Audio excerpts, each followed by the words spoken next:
So let's try this again. Since my phone rang, David called. So thanks, David. Starting this video over. This is like a 03, 04, 05, something like that Explorer. Might even be older than that. Might be an 02. Nope, 03.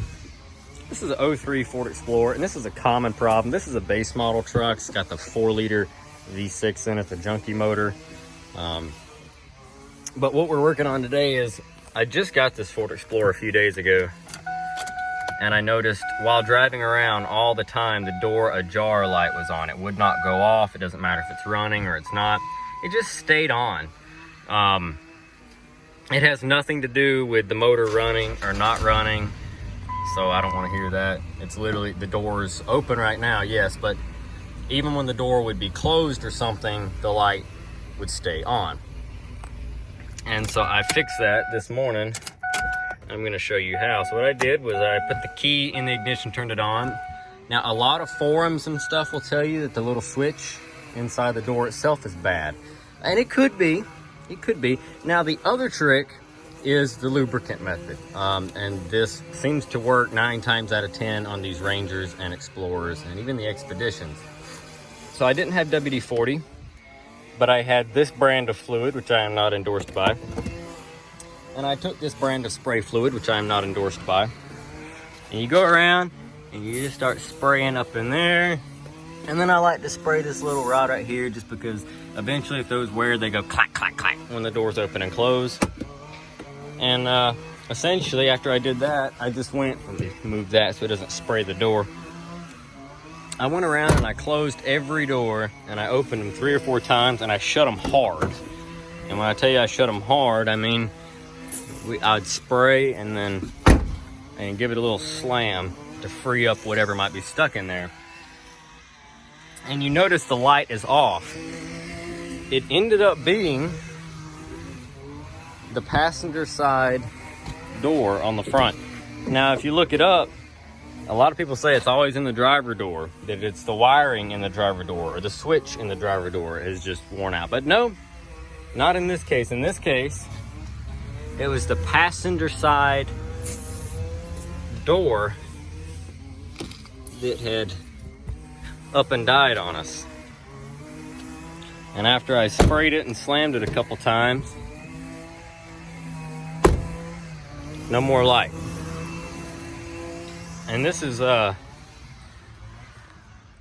see, no more light, no more dinging, no more interior lights, nothing. You open the door, lights come on, you close the door, lights go off.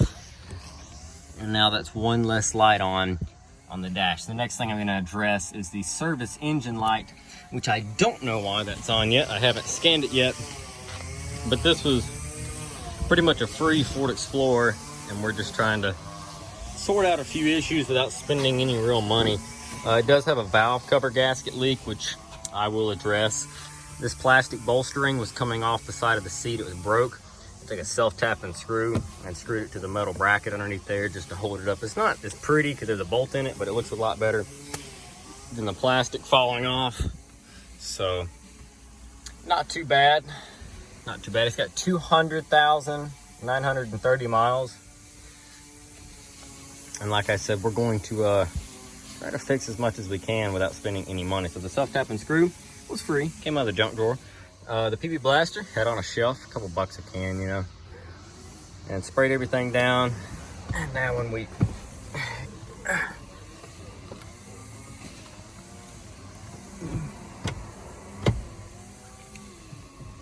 get in here and close the door, ta-da! So now this all we have left is to figure out why the service engine light is on. And that'll complete that. So I'm pretty tickled. Glad to know that's taken care of. Won't be draining the battery and all that hoopla anymore. So I figured while we're filming, let's just go ahead and scan it. This has the 4-liter V6, in case I haven't mentioned it. These are kind of garbage. They have timing chain issues a lot. Let's get that plugged in. Come on, turned around, Jake. Here we go. OBD scanner, The port's right there. This is an Actron. It is an automatic scanner. You don't have to enter any information. You plug it in and press read. It is working. Now this is a North Carolina car, which means it has to pass an inspection. Catalyst efficiency below threshold, bank 1. I bet it's bank 2 as well. No. Pressure control solenoid B circuit malfunction. Cool. So typical Explorer crap. We're not worried about it. We're gonna erase these codes. I'll drive it home from work and see which ones come back.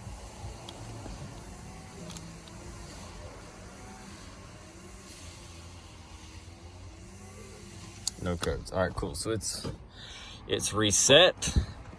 Now when we start it, lights off. So we are in business. We are good to go. No more lights. No more door ajar light. Typical 4.0 rattle. Cool. So we're getting there. That's a much better improvement. The air conditioning works nice. Let's get that going. So yeah, we're already doing better now. Now it's time to clean it and see if we can't make it look a little bit prettier. So at least now I don't have to look at that stupid door ajar light all the way home. Yeah. All right, guys. Well, drop a comment down below. Let me know what you think. Hopefully that helps some of you guys. Like I said, I use PB Blaster just because that's what I had in the shop. You could use WD-40 or like 3-in-1 oil. Just something that you can spray on the little rod right there and then into the door lock assembly and then just slam it a few times. I don't mean slam it hard enough to knock your mirror off, but ooh, C10. But I do mean slam it, you know, give it a good little nudge. Anyway, that's gonna do it for this one. Thank you all for watching. Drop that comment down below. Let me know what you think, and I'm gonna go work on something else now.